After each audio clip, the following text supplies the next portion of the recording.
conforme a última aula que a gente fez ao vivo, né, eu postei mais uma aula de proteínas ali, sobre as proteínas no alimento, é uma parte importante para a gente estar ciente. E segundo a nossa segunda aula, que a gente estava falando dos componentes da bromatologia, né, Tá todo mundo me ouvindo bem, né?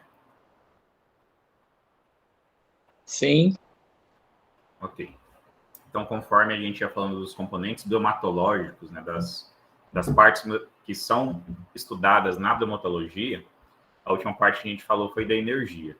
E a energia, a gente vê a energia principalmente de duas formas no alimento.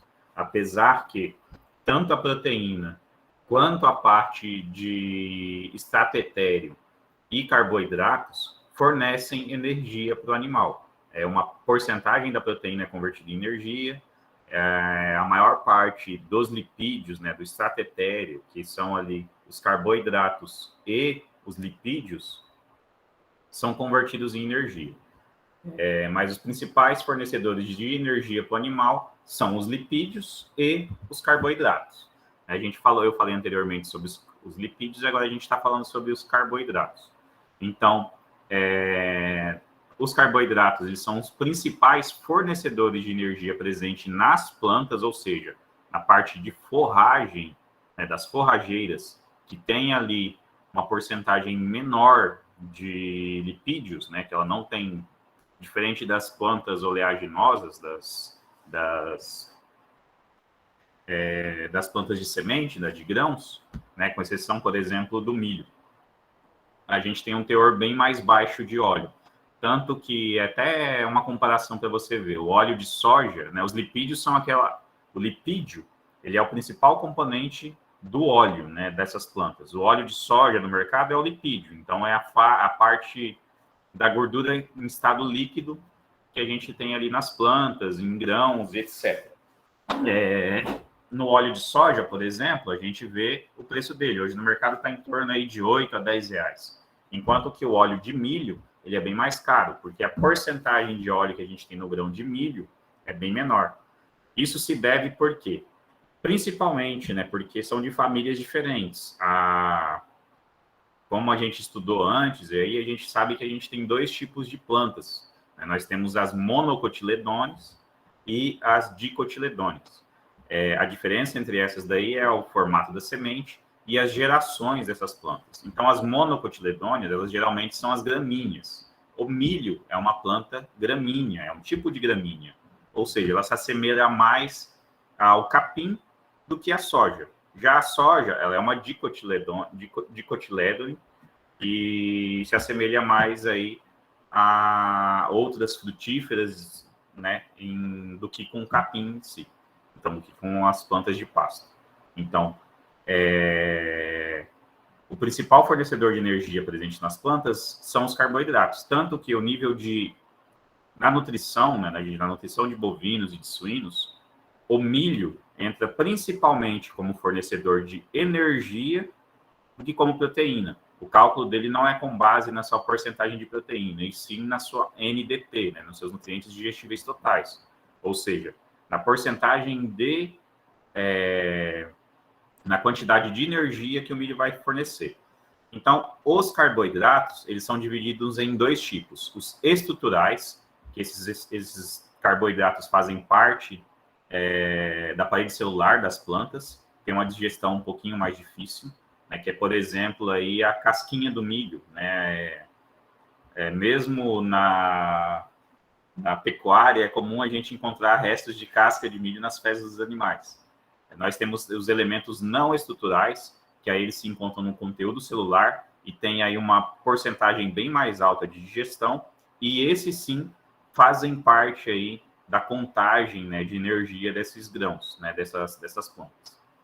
Nas plantas, nós temos aí as paredes celulares das plantas, né, da célula vegetal, rica em carboidratos, mas são carboidratos estruturais, de difícil digestão. E o conteúdo celular, ou seja, a parte que fica dentro dessa célula, aqui, ó, eu estou aqui com uma garrafinha de água na mão. A parede celular das plantas seria como a casquinha, a garrafinha em si. e o conteúdo celular é a água que fica lá dentro. Então, nas folhas das plantas, o conteúdo celular não é tão rico em carboidratos. Já nos grãos, que por exemplo o grão de milho, o carboidrato está presente em alta quantidade. Por isso ele possui um teor de energia mais alto. Esses carboidratos eles são aproveitados como fonte de energia através de micro-organismos presentes no trato digestivo. Então, assim como a proteína é utilizada, né, tanto a proteína verdadeira, né, lembrando que quando a gente fala de proteína verdadeira, nós estamos falando do nitrogênio orgânico presente nas plantas, que os animais, nos plantas e nos grãos, né, que os animais consomem, e então, nos ruminantes, no caso, né, eles consomem essa proteína, esse nitrogênio das plantas, e as bactérias ruminais utilizam essa proteína para dar origem a outra proteína, que aí ela sim é digerível pelo bovino. Ela sim vai para a corrente sanguínea e é absorvida pelos bovinos, né, pelos ruminantes. Assim como o carboidrato. Nesse mesmo processo da proteína, o carboidrato também está presente. Ele faz uma parte. A bactéria não consegue digerir, né, não consegue ali aproveitar a proteína se não tiver a presença do carboidrato também.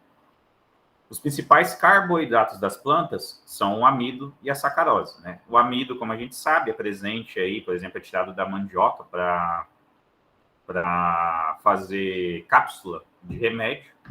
E a sacarose aí é o que dá origem ao açúcar, né, de plantas. É um tipo de... é mais parecido com o açúcar. Então, é um elemento que tem alto teor energético, né? E uma quantidade maior de fontes de carbono. Isso que forma aí o carboidrato. Em ruminantes, a presença de carboidratos não estruturais, eles que garantem a maior parte da estimulação da ruminação, da salivação e da motilidade. Então, os carboidratos, além deles fazerem parte aí do combo energético que o animal precisa, ele também vai funcionar como se fosse um veículo para o restante do alimento, né? Para o restante daqueles alimentos que são digestíveis. Em quantidade insuficiente, ele pode ocasionar acidose ruminal, levando à morte das bactérias, e também em quantidade excessiva, ele também pode ocasionar acidose ruminal, porque o animal vai ter dificuldade, né, de digerir, as bactérias vão ter dificuldade de digerir uma quantidade muito alta desses carboidratos, o que vai necessitar da maior presença de ácido lático, né, que é gerado pelo rumen do animal, e o ácido lático ele é um ácido, então ele começa a alterar o pH ruminal, e isso aí faz com que o pH caia, gerando aí acidose ruminal. E isso não é bom para o bovino. Numa outra aula a gente vai estar falando sobre isso daí. A digestibilidade do amido. O amido vai ser a principal fonte de carboidratos para ruminantes. Por quê? Porque o amido está mais presente nos grãos de milho e nas plantas. Então, ele está mais presente ali, por isso ele é a sua principal fonte de carboidratos. Quando a gente fala da dieta desses animais, né, quando a gente está falando ali sobre o alimento, por exemplo, uma pastagem no período de chuva, ele fornece cerca de 60% até 80%, dependendo da qualidade desse pasto, do teor energético para esse animal. É por isso que, no período chuvoso, mesmo que você forneça um alimento, né, um suplemento mineral ou um suplemento proteico, sem que seja, né, um proteico energético, sem que tenha uma fonte de energia dentro desse suplemento, o animal tende a ganhar mais peso. Já no período de seca, a pastagem perde qualidade, perde sua água e o teor de carboidratos também cai, sendo que o déficit energético, ou seja, o capim passa a suplementar somente uma pequena parte do teor de energia que o animal precisa. Então, daí a necessidade da gente suplementar com um proteico energético, porque vai passar a gente fornecer, né, a energia que esse animal precisa. Do contrário, o animal que depende só de pastagem, né, tende ao quê? A manter o peso ou às vezes até mesmo perder o peso. Isso quando a gente fala, né, de ruminantes. Então, aqui nós temos os principais, como o milho, né? Como é o principal fornecedor de carboidratos para os ruminantes, aqui está a nossa porcentagem. Estamos falando um pouquinho do milho e eu coloquei aqui com o sorgo também, consegui essa tabelinha e coloquei o sorgo. O milho grão inteiro, ele apresenta aí 62,6% de digestibilidade, ou seja, de tudo aquilo que está presente de carboidrato dentro do milho, no milho grão inteiro, o amido que pode ser digestível chega a 62,6%. Então, se o animal dá conta de digerir a parte da casca do milho e ter acesso ao conteúdo celular, ele vai ter uma digestibilidade maior do amido. O milho laminado a seco, que é tipo um milho triturado, basicamente, ele possui uma digestibilidade um pouquinho maior, 65%. Ele não vem a ser, professor, aquele milho igual a quirela, ele é tipo quebrado uns pedaços maior, né? Isso, milho laminado a seco é o milho quebrado, né? Ele não é o milho moído.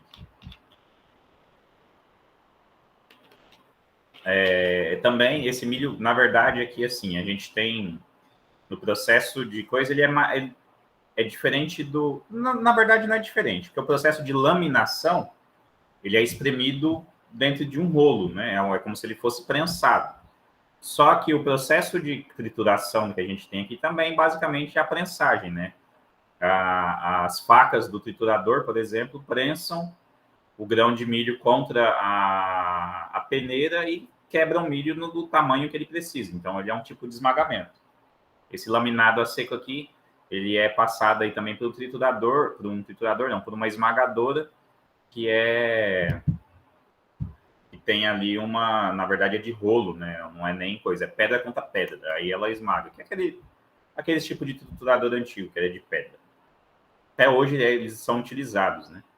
Nós temos o grão moído, esse sim é o grão triturado, ou seja, quirera.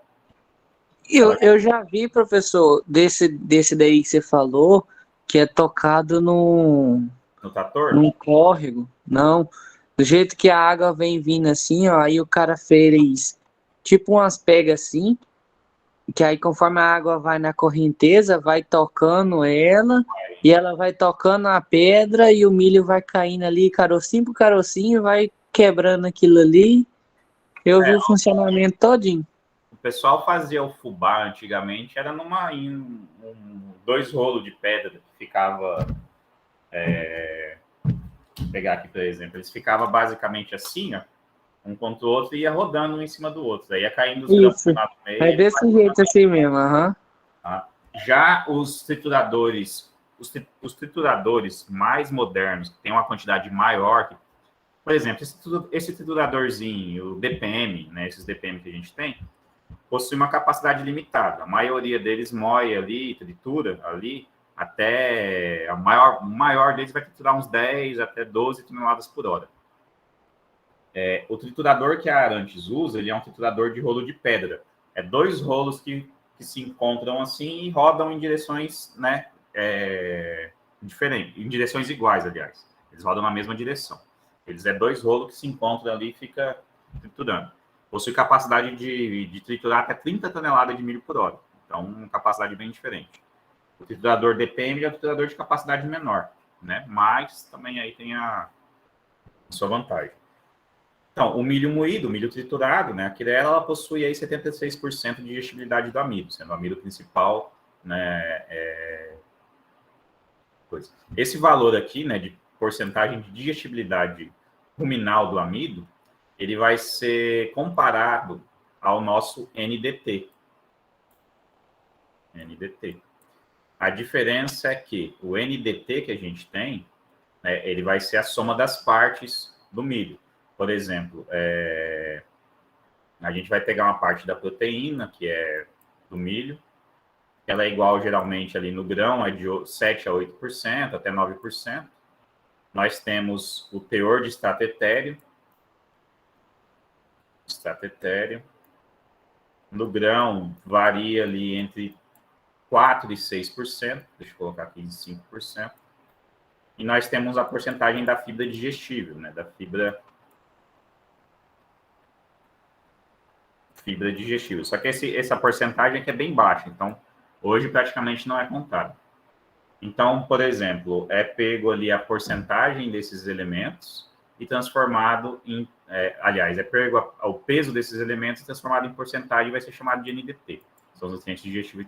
A gente vai ver na tabela logo mais à frente aqui, na próxima, na outra aula aqui que a gente tem, vocês já vão ver essa parte que eu estou falando.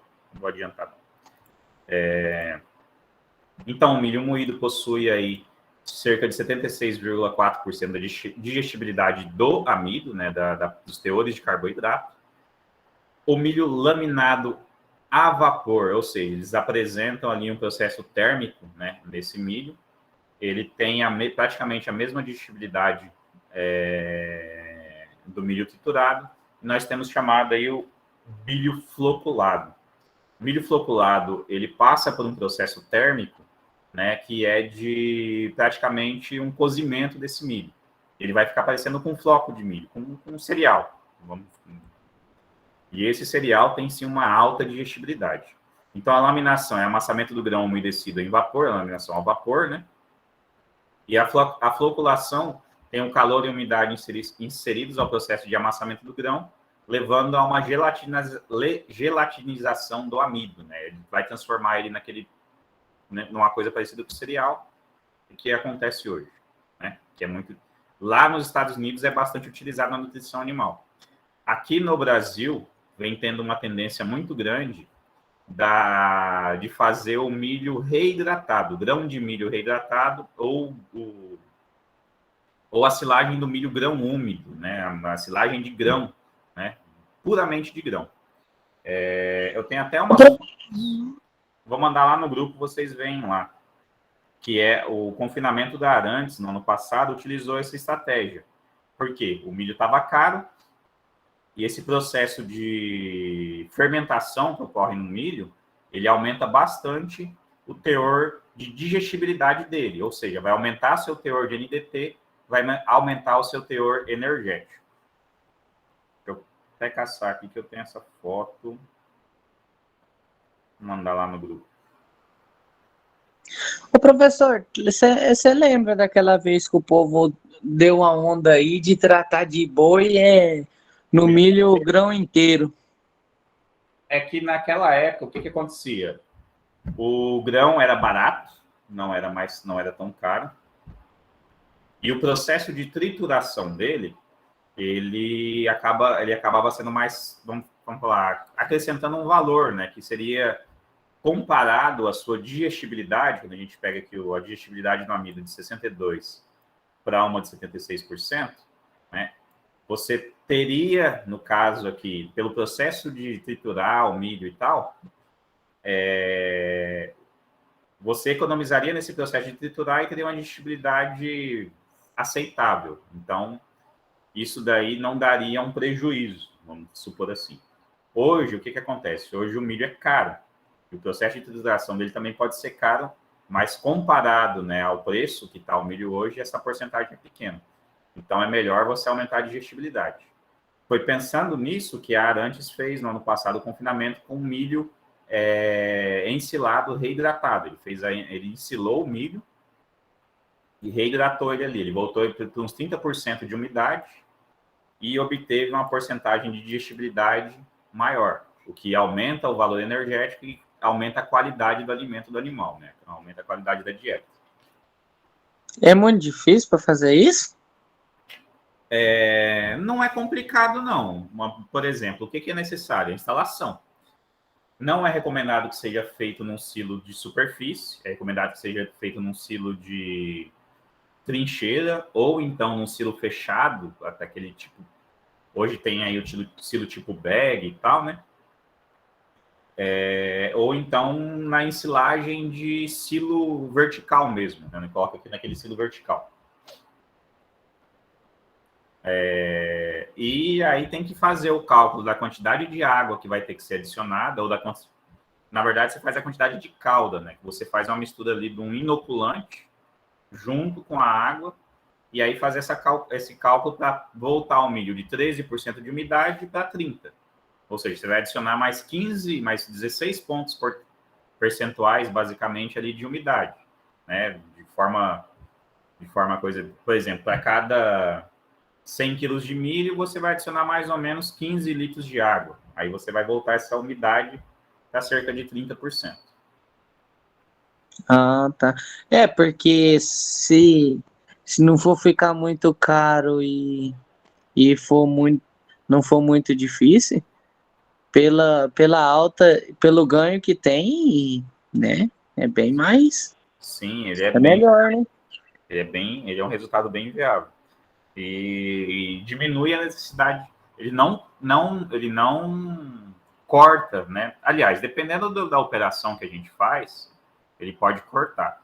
Questão de confinamento, de pensar em dieta, assim, é tudo uma questão de logística, se é possível ou não e o que vai ficar mais barato ou não. Mas também, professor, eu acho que, assim, que nem se o cara consegue pegar esse milho mais úmido, é uma vantagem também, né? Aí no caso é na hora, no momento da colheita, né? Colher direto do Sim, coisa e já é ir colocando ele para o silo. É um processo diferente, né?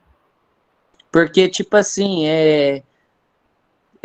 você pegar ele mais verde um pouco, ele vai estar com um percentual bem mais alto, né?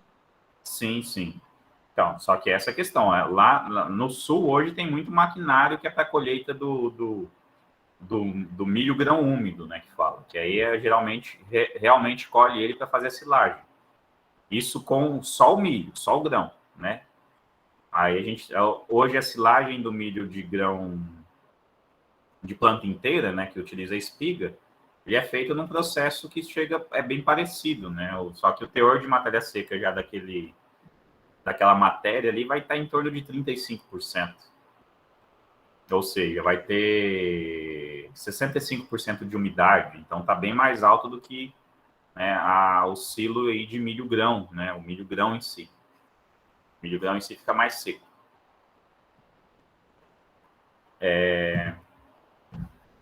E aqui nós temos aqui a parte, igual eu estava falando, dos nutrientes digestíveis totais. Como é que ele é calculado? Então, ele tem várias frações do alimento.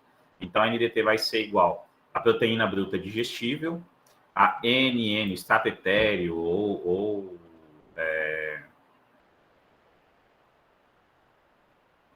o NN é a energia, né, a energia metabolizável digestível, mais a fibra bruta digestível, mais o extrato etéreo digestível aqui no caso. NN é a outra parte, da energia.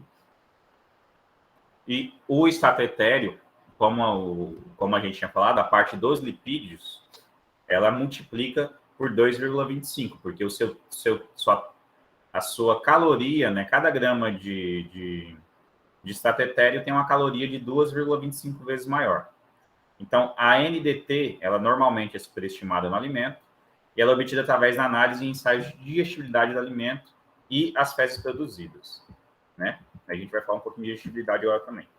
Então, a NDT, quando a gente pega ali uma análise de um alimento, deixa eu pegar aqui uma análise completa, aqui nesse coisa eu não coloquei. Aqui é a composição dos valores energéticos de um nutriente. Então, o milho, ó, aqui matéria seca, tá? Mas a gente não tá vendo isso.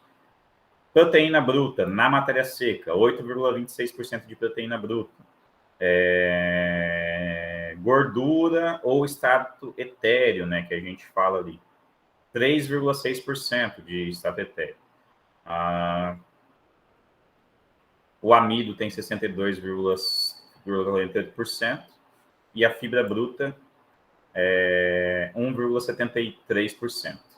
Então, quando a gente pega todos esse teor aqui, né, a gente soma tudo, 8,26 mais 3,60, aí soma, por exemplo, 8,26 mais 62,48 mais 1,73 mais 3,61 vezes 2,25, né? Esse daqui ele vai ser ele sozinho vezes 2,25, né? Que é aquele coeficiente que eu tinha comentado na aula anterior. Então a gente soma todo essa parte aqui, todas essas matérias, né? A proteína bruta, o amido, a fibra bruta e a gordura, né? A fibra bruta digestível.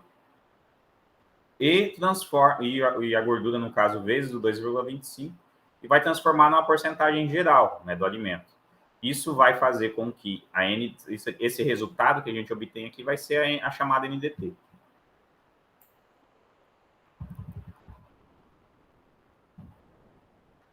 O processo de digestibilidade. Então, o que é a digestão? Ele é o processo de conversão das macromoléculas de alimento em compostos mais simples. Então, o processo de digestão, ele vai transformando aquela matéria maior, né? Ele começa na boca, no trituramento do alimento que a gente está sendo ingerido. Depois ele vai passar pelos processos dentro do corpo. Então, vai ser transformado em processos mais simples. Nos ruminantes, esse processo vai ser bem parecido, sendo que o animal vai estar ali fazendo esse mesmo processo de trituração do alimento na boca, né? Vai estar colocando ele em partículas menores, e aí vai para dentro do intestino, junto ali com os sucos gástricos, né? E vai começar a ter a digestão junto das bactérias. As bactérias vão aproveitar ali e vão fazer essa digestão. A comparação entre a fração do alimento que é ingerida e a que é excretada é o que a gente chama do processo de digestibilidade.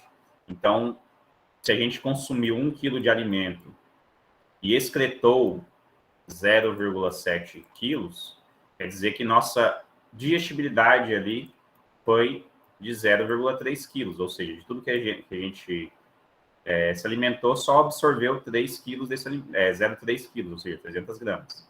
Então, a digestibilidade aparente, né? O que é a digestibilidade aparente? Ela é essa mesma conta aqui. Alimento ingerido menos alimento excretado, dividido pelo alimento ingerido vezes 100. Esse processo aqui, ele vai dar a resposta em porcentagem, né? Se a gente for fazer direto, dá a mesma conta. Então, basicamente, é o processo aqui em porcentagem. Na digestibilidade aparente, as fezes são compostas pela porção do alimento que não foi digerida, mais substâncias do organismo animal. Ou seja, durante o processo de digestão, são adicionados alguns elementos que fazem parte, né, do processo de digestão e motilidade desse alimento dentro do corpo animal, que vão formar esses resíduos. Então, resíduos indigestíveis do alimento, epitélio intestinal, sucos digestivos, mucos, micro-organismos, são excretados pelo animal. Então, por isso é chamado de digestibilidade aparente, ou seja, porque não é a digestibilidade direta do alimento. Tem ali algumas porções que são adicionadas. A determinação da digestibilidade aparente, né? Ou então determinação da digestibilidade do alimento. Nós temos aí os métodos diretos, que é o recolhimento quantitativo. Nós temos a chamada fistular animal, onde a gente abre um buraco, basicamente, no intestino desse animal e pega a porção do alimento que está sendo digerida ali naquele processo, né, para avaliar durante os vários processos. Essa fistular aqui, ela hoje é feita com né, em menor proporção, mas ainda é um processo que é feito, não é um processo que judia do animal, né, porque é feito tudo no laboratório, tudo controlado. E nós temos a digestibilidade in vitro, onde aí são pegas substâncias, né, digestíveis do animal, as bactérias, etc. Então, o conteúdo gástrico, o conteúdo do intestino desse animal, que faz a parte da digestão, é pego e colocado dentro de um vidro, ou seja, in vitro, né, dentro de um vidro, para esse processo ser analisado ali diretamente em laboratório. Os métodos indiretos, a gente faz aí o uso de indicador, que hoje, né, é pouco utilizado, mas ainda assim tem uma grande importância. Então, a gente utiliza uma substância marcadora para estimar a digestibilidade. Essa substância pode ser intrínseca, que já faz parte do alimento, como, por exemplo, a gente pegar uma porção da proteína, né, que a gente avaliou a proteína bruta desse alimento, por exemplo, do milho, a gente sabe que vai estar lá em torno de 8%. E aí a gente pega as fezes desse animal e avalia o teor de proteína, e esse teor de proteína cai, por exemplo, para 1%, quer dizer que apenas 7% dessa proteína, ou seja, cerca de 90 e uma parcela de 80 e poucos por cento aí da proteína que foi digerida. 1% não é digestível. E temos também aí as substâncias extrínsecas, que são adicionadas ao alimento para ser feita essa avaliação, que é o exemplo do óxido de crômio. Ele passa por esse mesmo processo, adiciona uma partícula no alimento e tal, e ela vai ser digerida em uma certa quantidade.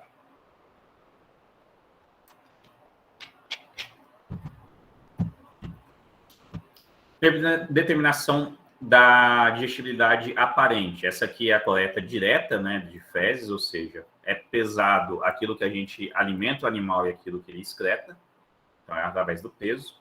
E nós temos a chamada fistular animal. O fistular animal é colocado essa abertura aqui, ó, diretamente sobre uma parte do sistema gástrico do animal, do sistema digestivo, e ela pode ser aberta para ser feita coletas ali de dentro. Então, ela é feita aí de uma forma que ela não vai prejudicar o animal, né, de alguma forma. Ela é feita de uma forma segura. O cálculo pelo método indicador, né? Esse cálculo aqui, ele é basicamente aquele mesmo cálculo que eu passei para vocês ali anteriormente. Então, a gente tem a digestibilidade, que vai ser igual a 100 menos. Aí abre parênteses 100 vezes o indicador no alimento, dividido pelo indicador nas fezes, vezes o nutriente nas fezes, dividido pelos nutrientes nos alimentos. Então, esse indicador, a gente utiliza aí dois indicadores no alimento para ser feita essa análise. Então, aqui no exemplo, nós temos um alimento que tenha 2,5% de nitrogênio e foi encontrado nitrogênio nas fezes à base de 2%. O óxido de crômio foi adicionado ao alimento cerca de 1% e adicionado no alimento, né, foi recolhido ali cerca de 5%. Por que o teor aqui de óxido de crômio está maior no alimento do que nas fezes? Alguém sabe explicar? Como é que é, professor? Por que o óxido de crômio aqui no alimento está em uma porcentagem menor do que o óxido de crômio nas fezes? Porque ele teve uma boa absorção. Porque ele teve uma boa digestibilidade, no caso. É porque, por exemplo, foi dado... O animal absorveu ele mais, melhor, entendeu? O que ele tinha de fornecer, o animal foi pegou dado uma boa... 1 quilo do alimento, por exemplo, e aí o óxido de crômio foi adicionado dele na quantidade de 1%, ou seja, foi adicionado de 10 gramas. Esse óxido de crômio, ele não é digestível, ele não tem digestibilidade. Ele, então, passa direto pelo sistema digestivo do animal. Quando ele foi excretado, esses 10 gramas para ser parte de 5%, deixa eu fazer a conta aqui.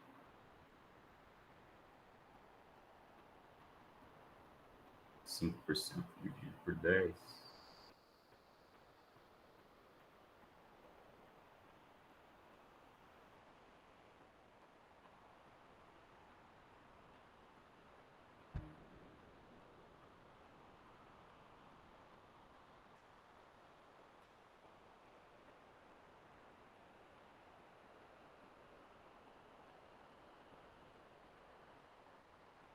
Então, quer dizer que o animal excretou, aqui na parte onde ele excretou, desse 1 quilo que ele comeu, ele excretou 200 gramas. Entendeu? Então, desses mesmos 10 gramas aqui, que para 1 quilo de alimento equivale a 1%, nas fezes, né, em 200 gramas de fezes, esses 10 gramas vai equivaler a 5%. Por isso que ele é um teor maior, porque tem o processo de digestibilidade, né? A quantidade de alimento não vai ser a mesma quantidade que vai ser excretada. No alimento, esse nitrogênio estava presente em torno de 2,5%, e nas fezes ele ficou em torno de 2%. Então, quando a gente vai fazer o cálculo de digestibilidade, né, desse alimento, então a gente coloca a fórmula 100 menos 100 vezes 1 dividido por 5 vezes 2 dividido por 2,5. Então, o resultado total dessa equação aqui é de 84%. Não se preocupem que eu acho que eu não adicionei esse cálculo aqui, nenhuma questão, tá, pessoal? Mas é importante para vocês saberem esse processo. E a parte teórica, sim, vai ser cobrada em atividades, em prova. Então, é uma parte importante. Os métodos indicadores, né, eles são bastante utilizados. Hoje em dia, são mais utilizados até mesmo do que os métodos diretos, né, que os métodos diretos estão ficando obsoletos. Então, eles são mais fáceis de se fazer a conta. A digestibilidade verdadeira, ela é uma fração do nutriente que ela vai ser metabolizada no trato intestinal e vai se excluir aqueles resíduos, ou seja, vai ser pego as fezes, as excreções desse animal e vai ser removida, né, a porção daqueles resíduos que não fazem parte do alimento. Então, utilize-se a avaliação da matéria metabólica excretada para assim estimar a digestibilidade verdadeira. Então, o coeficiente de digestibilidade, como é que ele é calculado? Ela vai ser a proporção do nutriente que realmente está disponível para a digestão e é obtido se conhecendo o teor do nutriente no alimento, na ingestão e após a excreção. Ou seja, é pego o alimento. É igual aquela conta que a gente fez aqui, ó, que eu tinha feito aqui anteriormente. É pego a porcentagem do alimento, pego uma parte do alimento e feito sua análise biomatológica e faz o mesmo processo com as fezes, né? Então, aqui no exemplo, né, consumo em gramas e proteína. Então, o consumo de um alimento que possui de matéria seca 44,68%, aqui no caso ele está representado em gramas, né? Mas, por exemplo, a cada 100 gramas ele possui 44,68 gramas, vai ser a mesma porcentagem. E 10,22%, 10,22 gramas de proteína. O excretado desse alimento foi 11,61 gramas de matéria seca e 2,56 gramas de proteína. O nutriente digerido em gramas, ele foi de 38,08 gramas, né, que foi digerido aqui quando a gente faz a subtração, e a proteína foi de 7,66 gramas. Então, como é que a gente faz aqui, né, para fazer esse cálculo de proteína consumida versus excretada? Então, vai ser 10,22 menos os 2,56 que foi excretado, que foi feito na análise das fezes, né, que deu igual a 7,66 gramas. E aí a gente faz a regra de 3, né? 7,66 vezes 100 dividido por 10,2. Então, a porcentagem de proteína excretada, digerida, desculpa, né? O coeficiente de digestibilidade da proteína desse alimento foi de 74,95%. A mesma coisa poderia ser feito aqui para a matéria seca. Então, vai dar o mesmo cálculo aqui, basicamente. Se você pegar, né, esses 33,08 e multiplicar por 100 e dividir por 44,68, vai dar 74,02. Então, esse é o coeficiente de digestibilidade, a porcentagem do alimento que realmente vai ser digerido.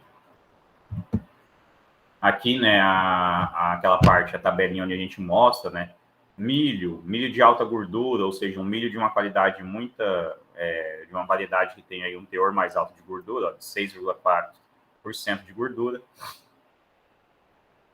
Milho com alto teor de lisina. Por que alto teor de lisina? A lisina e a metionina, elas são aminoácidos que são essenciais para a nutrição de aves e suínos. Então, por isso que a gente tem aí milho variedade com alto teor de lisina. Cadê a lisina aqui nesse ácido linoleico aqui, ó, 2, cadê a lisina?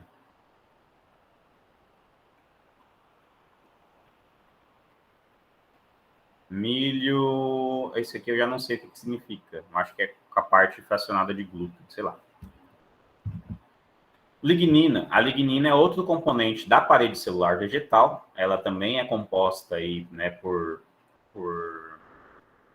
é uma componente, no caso, a parede celular do vegetal também é composta por lignina, ou seja, ela vai ter celulose, vai ter a lignina, entre outros componentes. Ele é um fator que limita a disponibilidade do vegetal como alimento para herbívoros. Por quê? Porque os ruminantes têm bactérias que fazem o processamento, a digestão da parede celular dos alimentos. Já os herbívoros, né, os os monogástricos não têm essa bactéria. Então, eles comem ali e tem uma baixa proporção de conversão. As aves e suínos, por exemplo, elas são animais onívoros, né? Basicamente, elas são onívoros. Comem tanto vegetais como comem carne, né? Digamos assim, de forma bruta de se dizer. Quando a gente fala carne, por exemplo, inseto também é uma carne, né? É um tipo de proteína. Então, é uma carne. O que um grilo tem de carne, professor? Ele tem de nitrogênio. A porcentagem de nitrogênio dele é alta. Hoje, olha, eles vêm sendo estudado muito a utilização de insetos na nutrição de animais. E em alguns países já a barata vem sendo substitutiva aí de alguns teores de alimento, que ela é uma matéria-prima, um insumo, digamos assim, barato.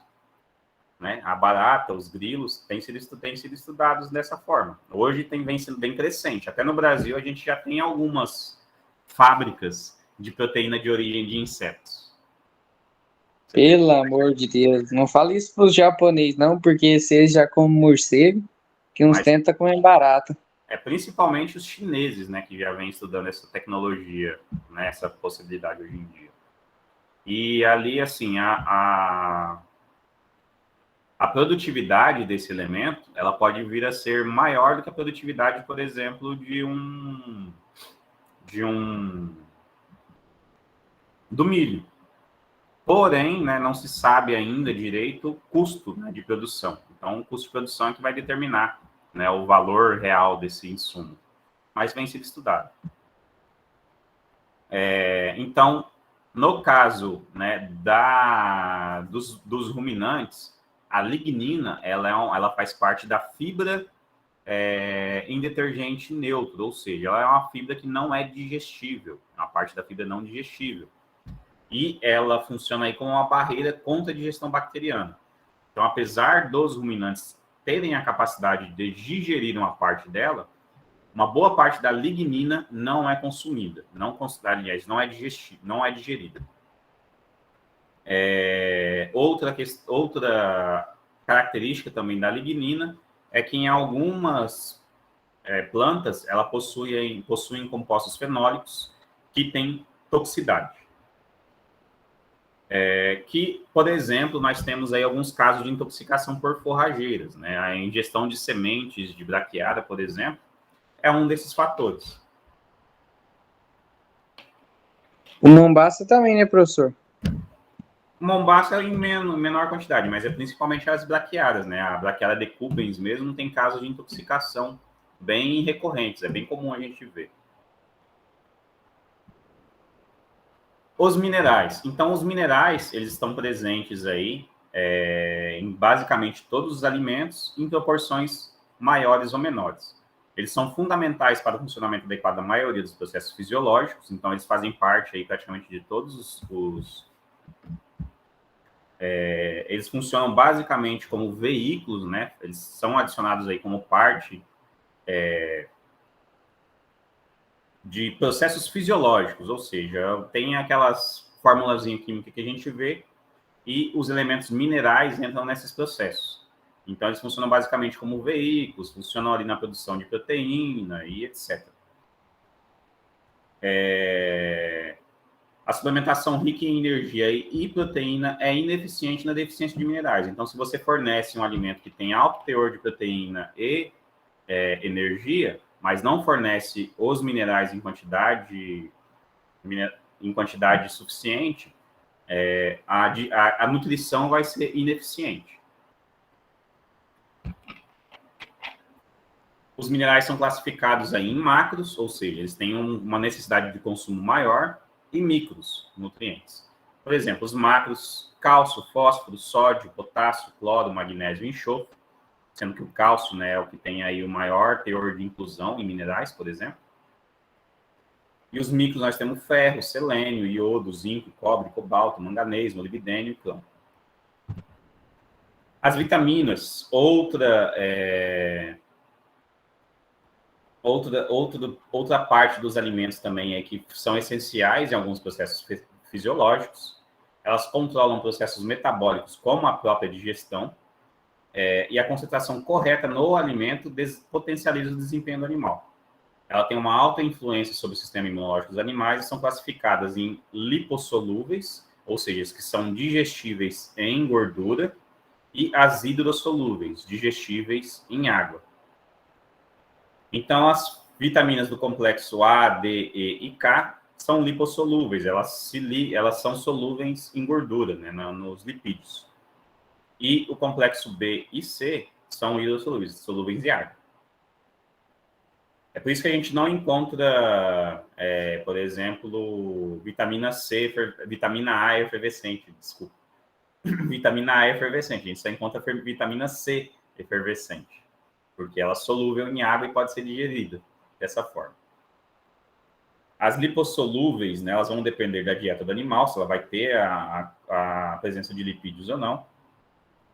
E as hidrossolúveis são sintetizadas pelos animais, sendo necessária a sua administração em caso de deficiência ou exigência específica. Então, outra diferença é que as hidrossolúveis, as vitaminas B e C, elas já são sintetizadas ali pelos animais e as lipossolúveis não. Então, o complexo B em vacas leiteiras de alto desempenho é uma vitamina que tem que ser dada atenção, porque apesar dela ser produzida, né, pelo próprio animal, como a vaca tem um alto desempenho, a necessidade de suplementação dela é mais alta. Aqui nós temos, né, as vitaminas e suas principais fontes, né, a vitamina A principal fonte dela é forragem verde, milho amarelo, silagens e fenos. Beta-caroteno é a forma mais comum. Depósito aqui não importa. Vitamina D. A vitamina D2 provém de plantas, né, mas a vitamina D3 em si é aquela vitamina que a gente tem absorção pelo sol. A vitamina E, ela provém aí de germe de trigo, sementes de oleaginosas, por exemplo, a soja, forragens verdes e conservadas, mas decai com o tempo de armazenamento. A vitamina K, forragens verdes e bactérias ruminais. Os aditivos. Os aditivos são substâncias que são adicionadas ao alimento com a finalidade de conservar, intensificar ou modificar propriedades, sem prejuízo ao valor nutritivo. Nós temos aí 3 tipos de aditivos que são adicionados nos alimentos. Nós temos os ionóforos, né, que aí são... Os ionóforos, eles basicamente são seletores de bactérias. Nós temos os antibióticos, que são aqueles que controlam um tipo de bactéria. E nós temos os probióticos, que são substâncias que aumentam a população de uma bactéria específica, né? Uma ou mais bactérias específicas. Os ionóforos, então, eles são produzidos através de uma bactéria que atua no aumento da proteína verdadeira no rumen, além de auxiliar na diminuição de distúrbios metabólicos como acidose e timpanismo, resultando em ganho de peso. Então, o ionóforo, ele funciona basicamente como um seletor. Ele vai, dentro do rumen do animal, ele vai beneficiar uma certa bactéria ou uma certa qualidade de bactérias, umas certas variedades de bactérias. Essas bactérias, pela presença desse ionóforo, ela vai crescer, vai aumentar sua população, consequentemente, vai reduzir a população de bactérias que não têm um desempenho tão alto ou que são prejudiciais ao animal. Então, os ionóforos são aqueles aditivos que a gente conhece como promotores de crescimento, né, que é, por exemplo, a monenzina, a lazalocida, a virginiamicina e etc. Ô, professor, naquele produto lá da Rumen Forte que você viu aqui em casa, aqui, tem esse ionóforos aí. Alguns produtos deles lá tem ionóforos, produtos deles... Qual que é o negócio aí que você falou? Como que é o nome? É o quê? Do lazalocida, monenzina, virginiamicina... Essa monenzina aí, eu já escutei o cara falar nesse negócio aí, a monenzina. Monenzina, mas não sei o que lá, é as 7 bactérias. Ou tem 7 variedades de bactérias no rumen. É 7. Eu sei que é sete bactérias que trabalham, não sei no que lá. Essa daí tem, eu já ouvi. Aham. Então, aí a monenzina e a lazalocida são os ionóforos mais conhecidos e os mais antigos que tem. Até hoje são aí uns dos mais utilizados, né? Sendo que a lazalocida hoje tem aí um destaque, né? Ela é uma das conhecidas como mais eficientes. No entanto, essa monenzina, ela é no produto boitônico, que estimula ele a ter um rendimento de carcaça, abrir a carcaça, entendeu? Elas têm ações diferentes ali. Por que eles falam isso? Porque ela vai trazer um aumento, né, da porcentagem de proteína verdadeira. Em ruminantes, essa proteína verdadeira, ou a chamada PDR também, né, proteína digestível no rumen, PDR, ela é encontrada em uma porcentagem média ali, né, da proteína, e ela que vai ser fornecida diretamente para a bactéria vai transformar em proteína de origem, né, de coisa. Então, tem uma necessidade mais alta dela. Ela tem uma digestibilidade mais rápida, ou seja, vai influenciar mais fácil, né, no peso do animal, no ganho de peso do animal. Então, essa aqui é a questão. Assim, pessoal, a gente tem que assimilar uma coisa, por exemplo. A proteína é composta de nitrogênio. O que mais que é composto de nitrogênio? A carne, o músculo, né, a parte muscular, a carne. Então, o animal utiliza esse nitrogênio que vai ser fornecido para ele dentro do rumen. As bactérias vão transformar essa proteína numa proteína que ele vai poder utilizar, num nitrogênio que vai poder ser utilizado. E esse nitrogênio vai trazer um aumento, vai ajudar a produzir carne. O carboidrato, a parte energia, ela está presente onde? Ela está presente na gordura, né? O CHO está presente na gordura. Então, ele vai ser digestível. Uma porção desse carboidrato, uma porção daquela gordura vai ser utilizada para os processos do próprio animal, né? Para o animal digerir, para o animal se movimentar e etc., que são as calorias que ele gasta. E a outra porcentagem vai formar a gordura do animal, vai ali para formar a gordura.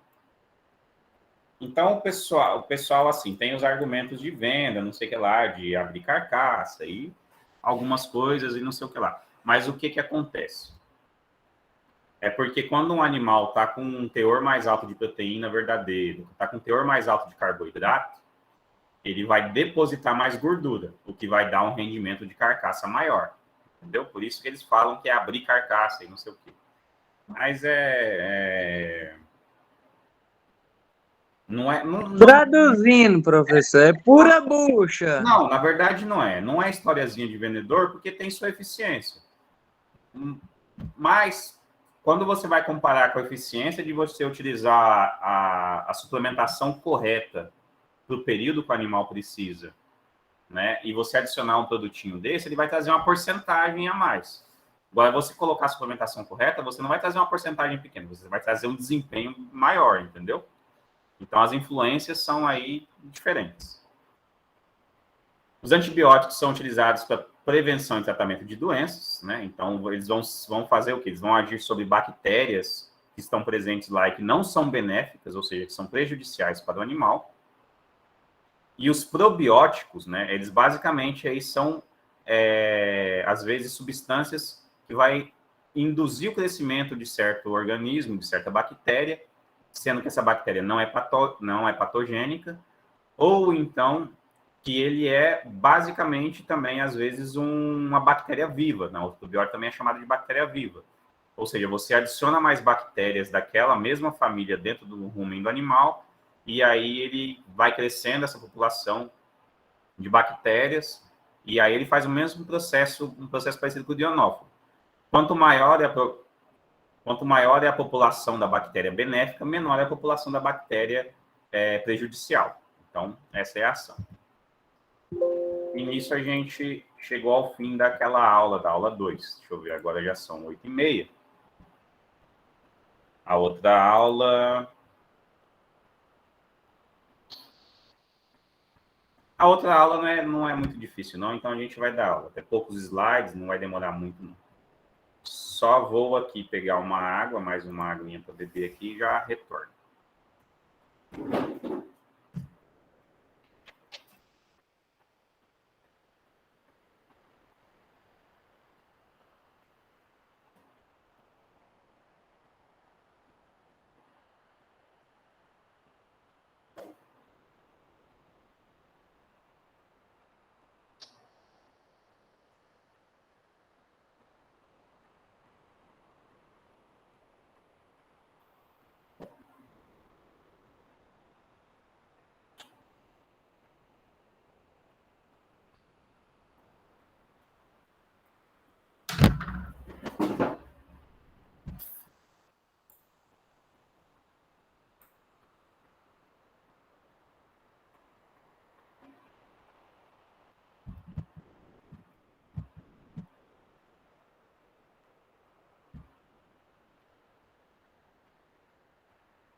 Professor, a aula não foi encerrada ainda, não?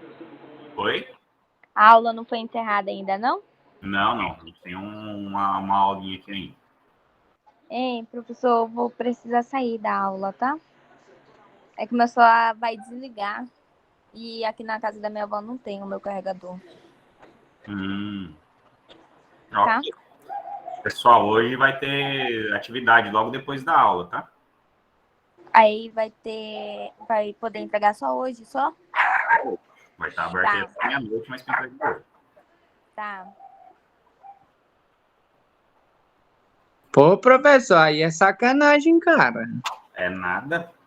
Está em aula.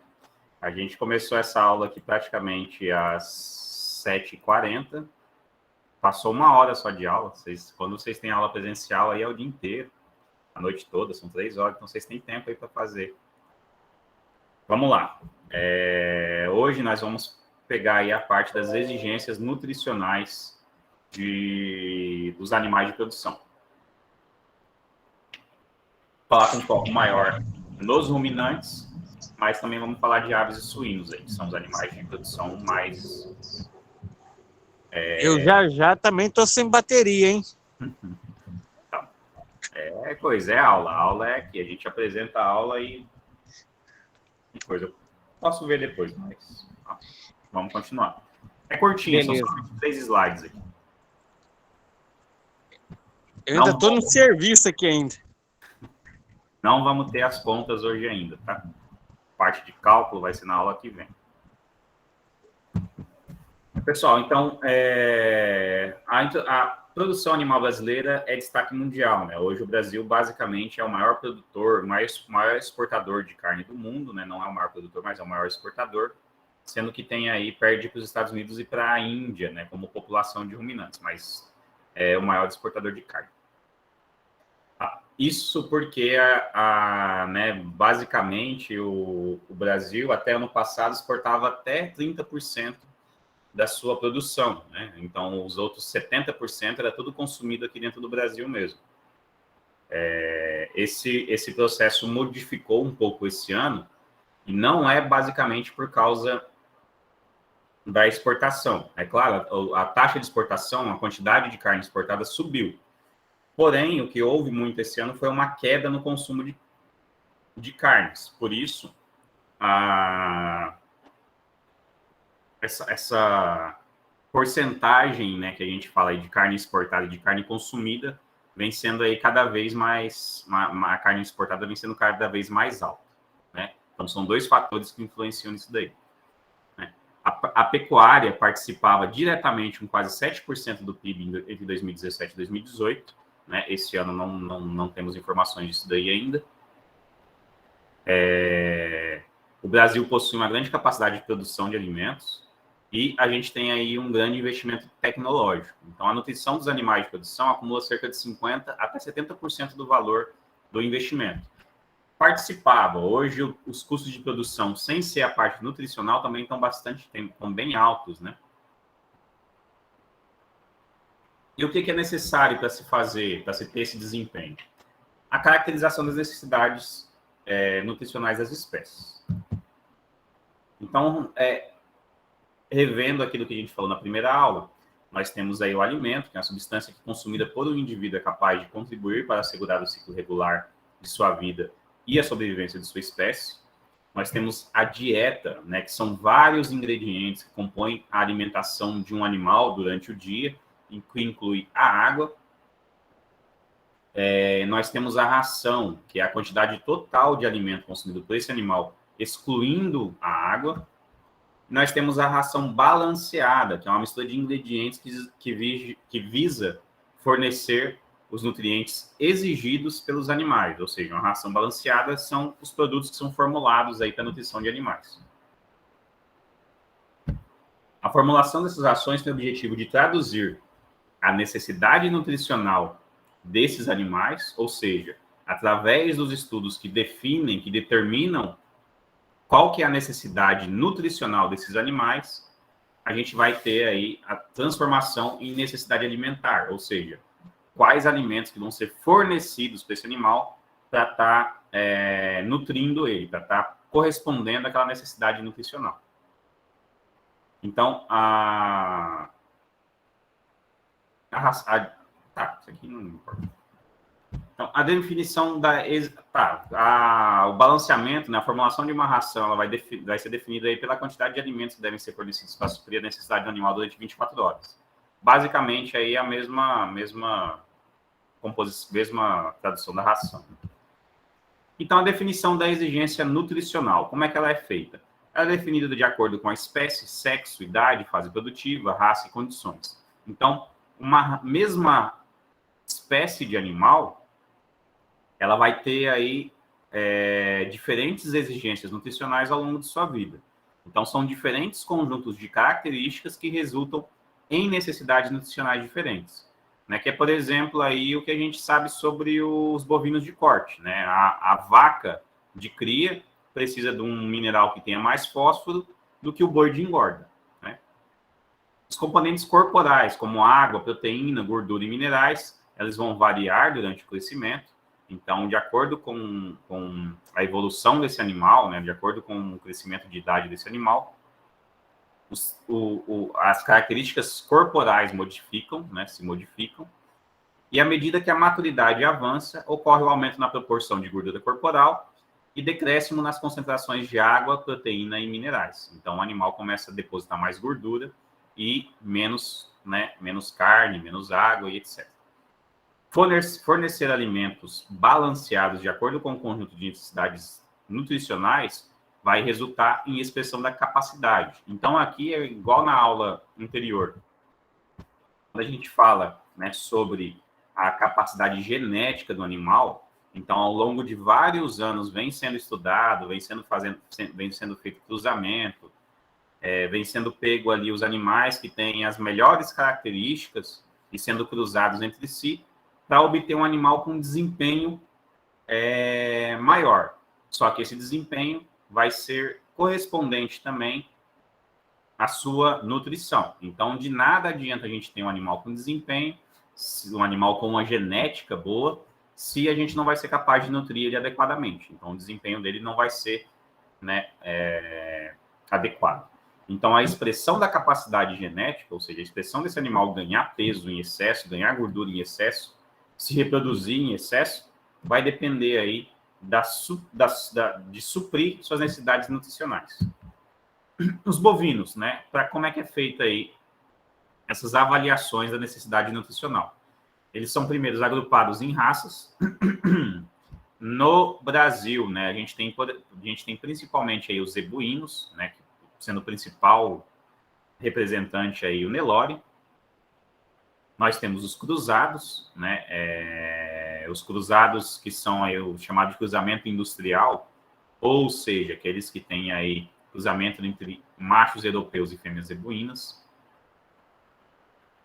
como, por exemplo, o Aberdeen, né? O conhecido como o F1 de Aberdeen. O Aberdeen ele é um gado europeu, e aí ele é cruzado com a fêmea de Nelore, e a gente tem o F1 Aberdeen, que é um mestiço de raça europeia e raça zebuína. Nós temos os mestiços leiteiros também, né? Esses aqui são os conhecidos como tucura. Deixando a brincadeira de lado, a gente também tem aí alguns mestiços leiteiros que vêm sido empregados como algumas espécies de alto potencial leiteiro, que é, por exemplo, o girolando, né, que é o cruzamento do gir com o holandês. E nós temos animais 100% holandês, ou até 7/8 holandês, ou seja, com mais de 75% de sangue europeu. Essas definições nutricionais, né, as exigências nutricionais, elas vêm sendo estudadas aí há bastante tempo. E elas são consultadas em tabelas publicadas, né? As principais tabelas que a gente ouve hoje aí há muito tempo são a NCR, né, que é o Conselho Nacional de Pesquisa de Bovinos, né, no caso para bovinos, de corte.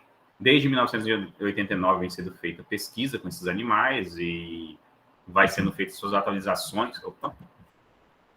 Vem sendo feitas atualizações desses bovinos, né? E a gente tem também uma literatura brasileira, ou seja, a BR Corte, ela tem aí o estudo de raças zebuínas.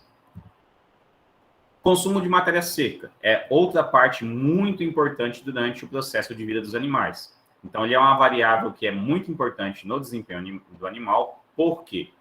Porque o consumo de matéria seca, ele costuma ser decrescente durante a vida do animal. Então, quanto mais novo, mais ele consome. E quanto mais velho, ele vai diminuindo esse consumo. Só que esse consumo é proporcional ao seu peso, né? Então, o consumo ele vai ser ali em porcentagem do peso vivo, né? A estimativa, né? Estima a quantidade de alimento que deverá ser consumido. E esse consumo de matéria seca, ele vai ser de acordo com as características genéticas e influenciado pelos fatores de manejo de ambiente. Então, utiliza-se a chamada predição estatística de CMS, né? De consumo de matéria seca, para obter valores aproximados da quantidade total de alimentos adquiridos durante as fases de produção. De forma geral, a CMS de bovinos de engorda, ela vai decair de acordo com a maturidade, devido à capacidade de aporte de gordura, contudo, o coeficiente de alimentação é menos eficiente. O coeficiente alimentar, né, o coeficiente a conversão alimentar, ela é menor. Então, basicamente, como é que se segue? O animal nasce ali, né, e depois ele vai ser desmamado. Aqui no exemplo, desmamou com 250 quilos e foi dado um alimento, uma dieta, que possuía 2,4% do seu peso vivo. Então, quando a gente vai aqui para a calculadora fazer esse cálculo, então, 250 quilos vezes 2,4% vai equivaler a 6 quilos de alimento em matéria seca, tá, pessoal? Então, é aquela parte que a gente faz o cálculo. O consumo de matéria seca ele vai depender do alimento. Por exemplo, como a gente viu anteriormente, o milho possui aí cerca de 13% de matéria seca. 13% de umidade, ou seja, 87% de matéria seca. Então, como é que a gente faz para a gente obter essa quantidade? Se a gente precisa fornecer 6 quilos de matéria seca para esse bezerro, se a gente fosse fornecer só milho, dividido por 87%, a gente teria que fornecer 6,89 quilos de alimento para suprir esses 6 quilos de alimento. Entendeu? Então, o consumo de matéria seca é um conceito que vocês precisam absorver.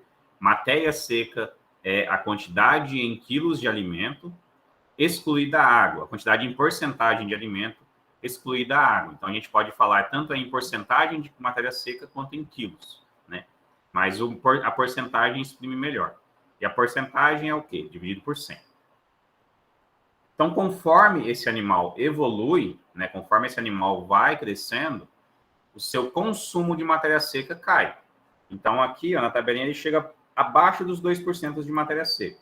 Só que um animal de 450 quilos, vezes 2% de matéria seca, ele consome 9 quilos de alimento. Então, mesmo ele consumindo uma porcentagem menor em relação ao seu próprio peso, o seu consumo de milho seria maior. E aí, para a gente suplementar esses 9 quilos vezes 87%, a gente precisaria dar 10,34 quilos de milho para fornecer esses 9 quilos de matéria seca desse alimento, tá? Então, façam, né, assimilem isso aí. A matéria seca, ela é a porcentagem do alimento excluída a água. Então, a quantidade de alimento excluída a água. E quando a gente fala, né, em consumo de matéria seca, a CMS, ela é medida em porcentagem do peso vivo. CMS pelo peso vivo. Então, a gente vai pegar essa CMS, consumo de matéria seca, dividido pelo peso vivo desse animal. É simplesmente isso daí.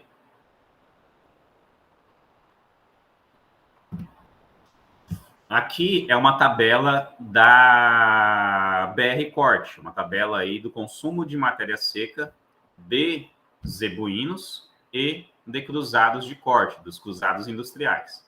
Então, peso corporal desse animal de 200 a 400 quilos, o ganho de peso por dia, ele vai ser correspondente aí a algumas questões, né? Por exemplo, para esse animal ganhar 0,5 quilos por dia, sendo alimentado com a porcentagem de concentrado de 30%, o que é o concentrado? É aquele alimento que tem um alto teor de matéria seca e um alto teor de NDT.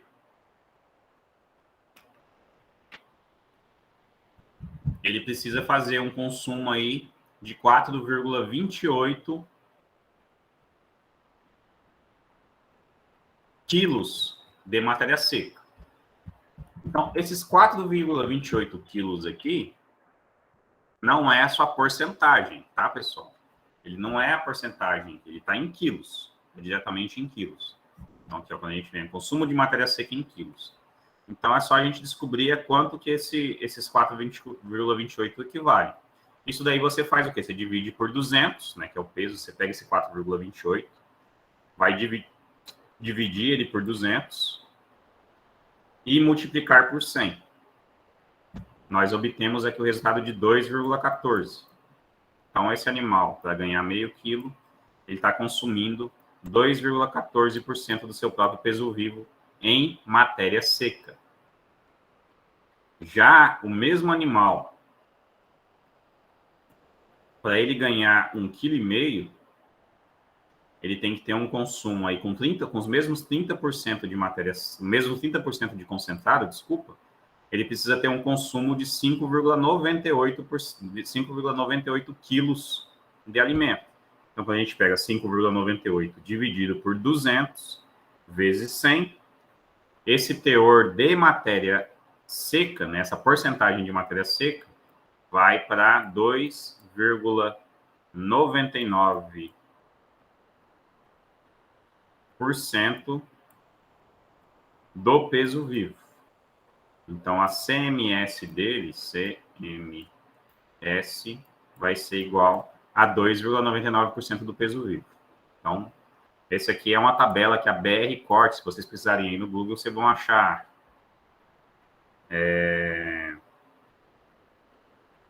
Vocês vão encontrar essa tabela aqui da BR Corte. Então, nós temos aí as várias, né, porcentagens. Então, quando a gente chega com um animal de 400 quilos, por exemplo, ó, temos a mesma tabelinha aqui.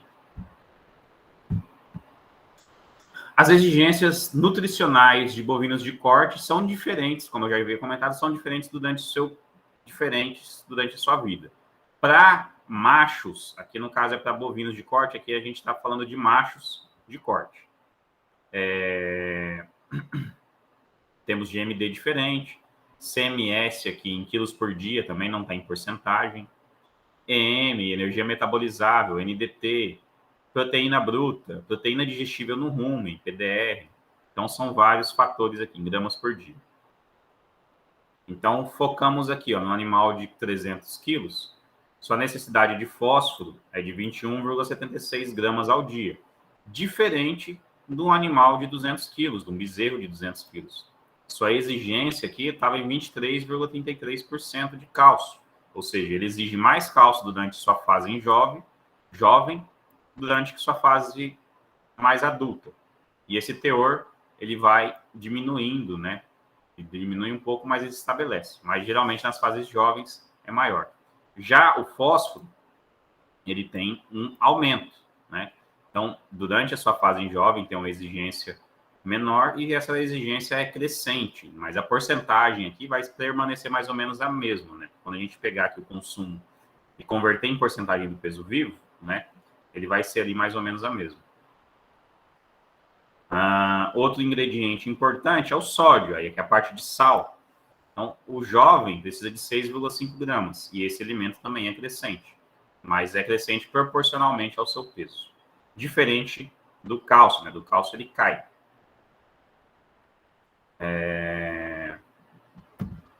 Vacas de corte lactantes, ou seja, aquelas vacas que estão com bezerro ao pé, né? Então, aqui animais de 450 e 500 quilos. Né? Seu GMD, né, bem mais baixo, ou seja, 0,1, 100, 200 e 300 gramas por dia. A proteína bruta exigida por elas é bem mais alta. Quando você pega aqui, está sendo exigido 1.130 gramas, enquanto que desses animais estava sendo exigido aqui, no máximo, até 1.219. Então, aqui já começa, né, um teor de proteína bem mais alto, essas vacas lactantes. E, né, na pecuária de Rondônia, as vacas de corte são os animais que são mais maltratados, né, quando a gente fala de suplementação. O seu teor de cálcio é crescente, ou seja, então conforme o seu peso, quanto maior o seu peso, maior a sua necessidade de cálcio. Mesma coisa equivale para o fósforo.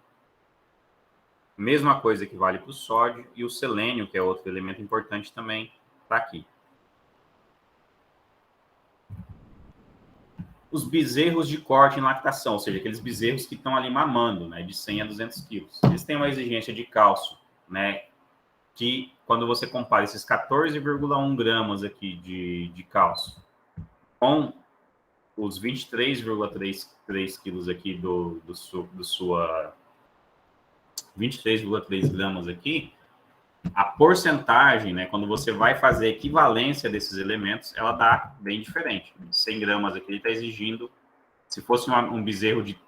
Só se a gente pegasse esse mesmo bezerro aqui e fosse fazer ele com 200 quilos, ele teria que exigir o dobro, ou seja, ele estaria exigindo no seu início aqui de vida cerca de 30 gramas de cálcio. Então, a exigência é maior conforme ele cresce, né?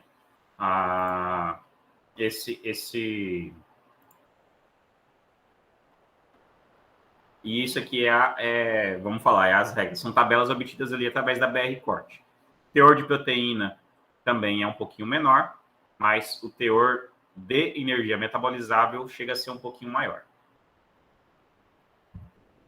As aves, as exigências nutricionais para aves e suínos são obtidas através das tabelas brasileiras. Então, a nutrição de aves e suínos já está em pesquisa há muitos anos, né? A carne de suínos e de aves são as carnes mais produzidas no mundo todo, sendo a China aí o principal produtor de suínos e aves. Não, na verdade, a China era a maior produtora de suínos, aí devido à peste suína, caiu bastante. Se eu não me engano, hoje os Estados Unidos está como o maior produtor de suínos e aves. E há muito tempo os Estados Unidos já é o maior produtor de aves, já tem bastante tempo. O Brasil está ali no ranking também, dos top 5, mas eu não lembro exatamente sua posição, não. As aves, por definição de uso no Brasil, são consideradas como galináceos, né, o nome que se é dado, e aí a gente tem divisão de frangos de corte, galinhas poedeiras e galináceos reprodutores. As tabelas brasileiras mostram apenas os principais nutrientes exigidos, e essas exigências são divididas em fases, levando em conta a quantidade de dias de cada uma dessas fases. Então, aqui, por exemplo, exigências nutricionais de frango de corte machos de desempenho regular, ou seja, não são de alto desempenho. De 1 a 7 dias, o seu peso médio vai ser de 120 gramas, o seu ganho por dia vai ser cerca de 18,5 gramas, o seu consumo vai ser de 22,2 gramas, ou seja, ele ganha quase tanto peso quando ele consome. A conversão alimentar dele é bem alta. Contudo, né, a porcentagem, né, de consumo do peso vivo dos frangos também é bem alta. Eles costumam consumir ali mais do que 5%, né, do seu peso vivo. Quando você pega aqui, divide 22 dividido por 120 vezes 100, dá 18% do seu peso vivo.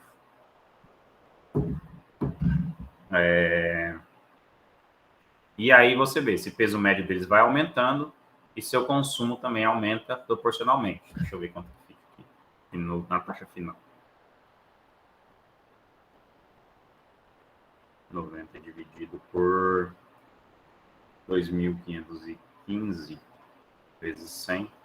No final, ele começa a consumir, então, 18% do seu peso vivo, 18% do PV, e termina com 7,5% do peso vivo.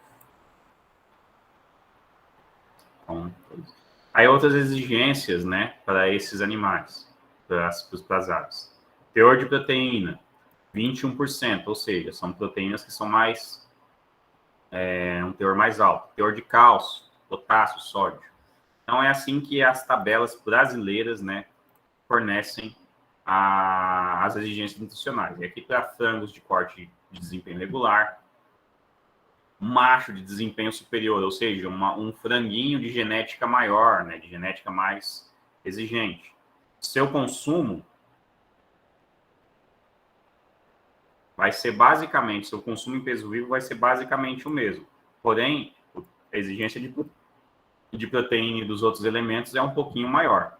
Assim como a exigência da lisina, né? Como eu falei, a lisina, ela é um aminoácido,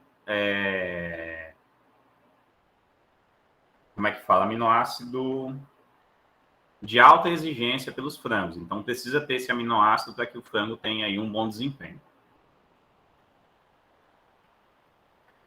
Das galinhas poedeiras, né? Semipesadas, ou seja, galinhas poedeiras de acordo com o seu peso tem um peso mais leve. Semipesadas aqui, elas não são as mais gordas. Então, o seu peso, ganho em gramas por dia. O ganho em gramas das galinhas de 1,90 kg aqui é zero, porque elas já chegaram na sua idade, no seu peso final.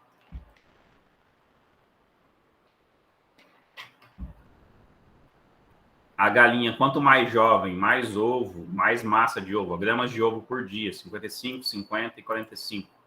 Quanto mais jovem, mais ovos ela vai produzir. Suas exigências em quilocalorias por dia de energia metabolizável de 319 quilocalorias.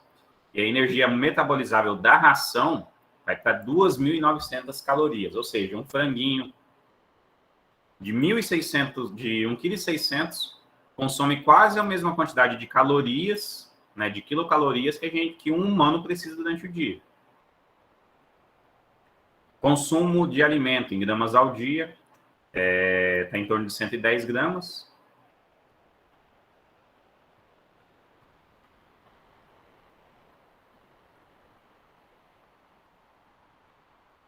Aqui tem alguma coisa. Esse gramas ao dia aqui é outra coisa, eu imagino, tá? Porque a porcentagem fica muito baixa. Isso aqui não. Mas tá bom. E aí nós temos a proteína bruta, que é uma exigência um pouquinho menor, porém o seu teor de energia é mais necessário. Para os suínos, também a nutrição de aves e suínos ela é muito semelhante, bem parecida mesmo. E elas são feitas basicamente estudadas aí pelos mesmos institutos, né? Pelas mesmas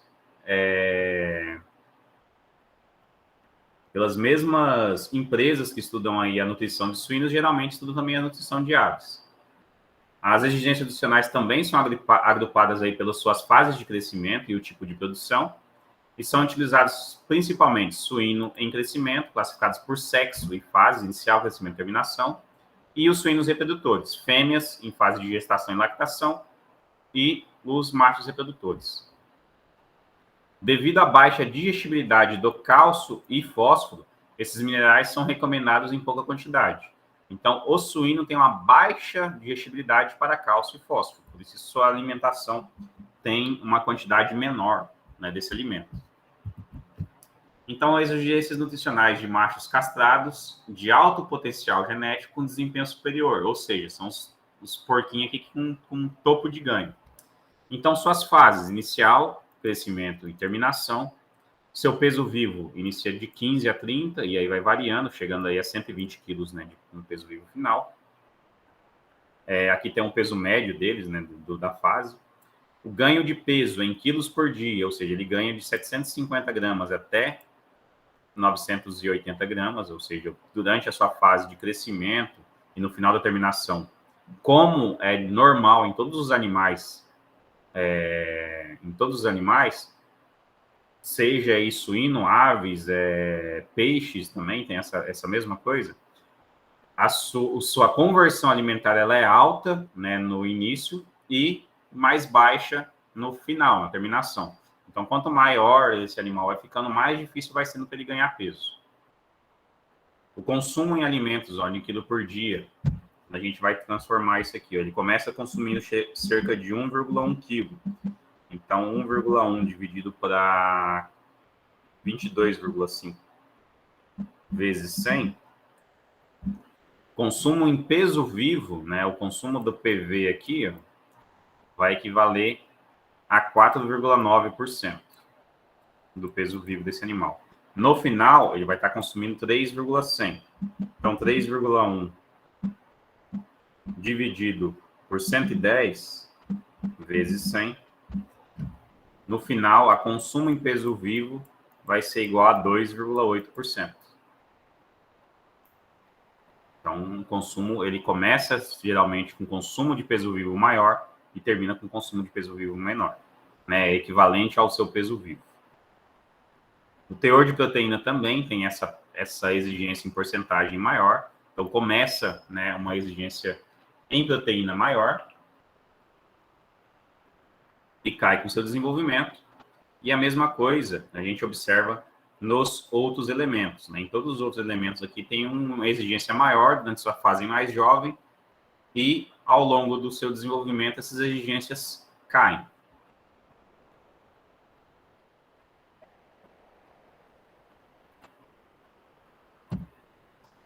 Suínos fêmeas de alto potencial genético com desempenho superior. Então, aqui é a mesma coisa, né? A gente observa aqui das fêmeas, né? Tem aí essa mesma escala, sendo que a única diferença é que o peso de terminação das fêmeas é menor. Então, a tabela é fornecida da mesma forma. Suínos em fase de gestação. Então, são aqui as marrãs e as porcas. Porcas mais jovens e porcas já de segunda cria, né? A mais. Quanto mais jovem, a proteína tem uma maior exigência. Já conforme os animais estão mais velhos, né? A exigência de cálcio vai aumentando. Mesma coisa acontece com a exigência de fósforo. Ele aumenta.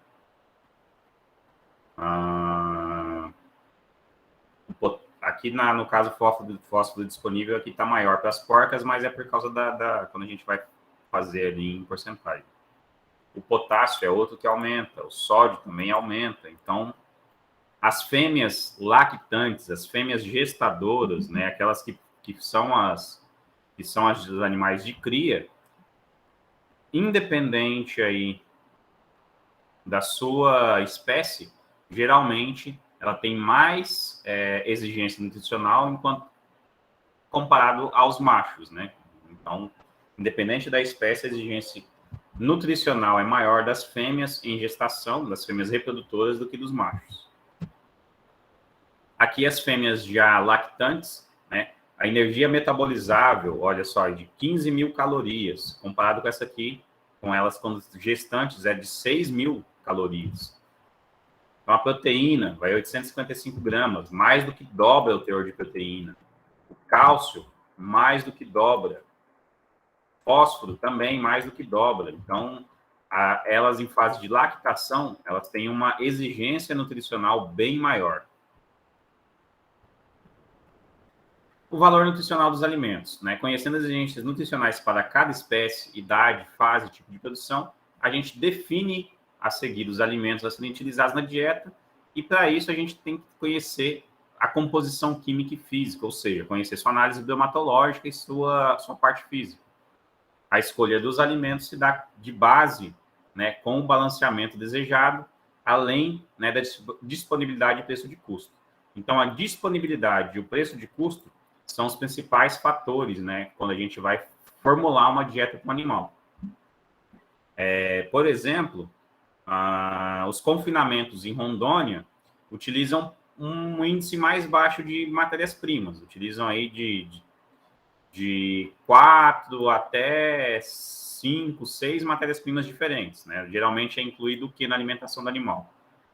É incluído um núcleo, é incluído uma fonte de proteína, geralmente a ureia ou a Optigen, é incluído o milho, é incluído um alimento de alto valor energético, que é, por exemplo, o caroço de algodão, hoje vem sendo um dos mais utilizados, e a gente ainda suplementa aí com alguma outra fonte de energia também, ou de proteína, que é, por exemplo, farinha de soja, ou DDG, etc. Já lá para fora, como tem uma disponibilidade e um preço, né, um acesso é mais fácil, o preço é mais barato, tem confinamento que utilizam mais de 10 ingredientes para a formulação de uma mesma dieta, de uma mesma ração para o animal. Porque lá eles têm acesso a isso. Então, a composição bromatológica básica, né, que a gente vê aqui, quando a gente fala do milho, principalmente, então nós vamos ter aí o seu teor de proteína, vai variar de 8% a 9%. Seu teor de matéria seca, né, fica geralmente 87%. NNP, né, a porcentagem da proteína, o nitrogênio não proteico que está ali na porcentagem de nitrogênio não proteico que está disponível no milho, né, ou seja, que é o nitrogênio que não faz parte da proteína em si, 18,34%. Os carboidratos, 85,08%. Ou seja, o carboidrato, essa principal função do milho é suplementar carboidratos. Então, essa é a sua principal função. Matéria mineral, 1,15%, ou seja, os minerais que estão ali. A fibra detergente neutra, né, ela vai para 11,61%. Fibra bruta, 2,25%. Extrato etéreo varia de 3% a 4%. O milho tem até 6% de extrato etéreo, ou seja, são lipídios. E temos aí as outras características. Uma característica legal aqui que essa tabela fornece para a gente é que a energia metabolizável em ruminantes ela é de 1,43 milicalorias por quilo, né? Então, cada quilo de milho vai fornecer 1,43 milicalorias para o animal. A milicaloria ela é diferente de uma quilocaloria. Então, uma quilocaloria é maior. Cada quilo, né, de milho vai fornecer de energia digestível para porcos, para suínos, tanto energia digestível quanto metabolizável, cerca de 3 quilos, 3,4 quilocalorias, ou seja, 3.400 calorias por quilo. E para aves fica em torno de 3,2 quilocalorias por quilo. A composição química e valores energéticos dos principais alimentos usados nas rações de aves e suínos, né? Aqui é na matéria natural. Então, por exemplo, o arroz, o farelo de arroz tem cerca de 13% de proteína, mais rico em proteína do que o milho. Aqui nós temos farinha de carne e ossos 45% e tal. O milho, cerca de 8,26%. Farinha de penas, né, que é utilizado muito. Farelo de soja, ele tem aí cerca de 45% de proteína. Soja integral tostada, 37%. Sorgo de baixo tanido, 9,2%. Farelo de trigo, 15,5%. E aí nós temos energia metabolizável em quilocalorias para aves e para suínos, né? Então, cada quilo, né, de alimento do arroz vai fornecer 2.500 quilocalorias.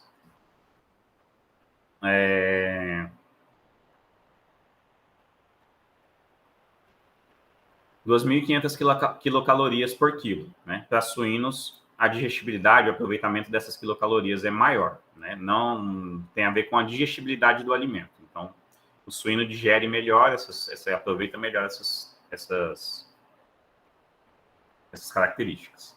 A lisina, que, por exemplo, que eu falei que ela é determinante, né? É aminoácido determinante para aves, principalmente, ela está presente nessas quantidades aqui, nesses alimentos. E nós temos a metionina, que ela é outro elemento aminoácido determinante, principalmente para suínos. A formulação das rações. Então, após a gente obter, né, a informação sobre a exigência nutricional desses animais, né, de cada um desses animais, a gente vai precisar também da composição nutricional dos alimentos e vamos fazer a escolha do método de formulação. Hoje são disponíveis várias ferramentas para formulações de rações que possibilitam a inclusão de diversos ingredientes e nutrientes de forma rápida. Os métodos mais clássicos para as formulações de ração são manuais e se utilizam cálculos para formulação. Nós vamos estudar aí 2 métodos, que são o método algébrico, chamado método algébrico, que é basicamente ali um sistema de equações. A gente tem que fazer vários cálculos para se obter a determinação de vários nutrientes, né, desses alimentos. E nós temos o quadrado de Pearson, né, que ela leva em conta o valor percentual de algum nutriente, por exemplo, NDT ou proteína bruta, e a gente consegue estabelecer a proporção de cada um dos ingredientes que vai ser adicionado na mistura, sendo aí que a gente limita, né, a 2 ingredientes por mistura. Então, o quadrado de Pearson vai ser uma coisa que a gente vai estudar. Isso aqui, os cálculos, pessoal, eu vou disponibilizar para vocês aí na aula, vou disponibilizar uma aulinha online, e na próxima aula ao vivo a gente vai estar revendo esses cálculos, né? É conta, então vocês vão ter aí um certo trabalhinho para fazer elas. Beleza? E com isso a gente chega ao fim dessa nossa aula de hoje.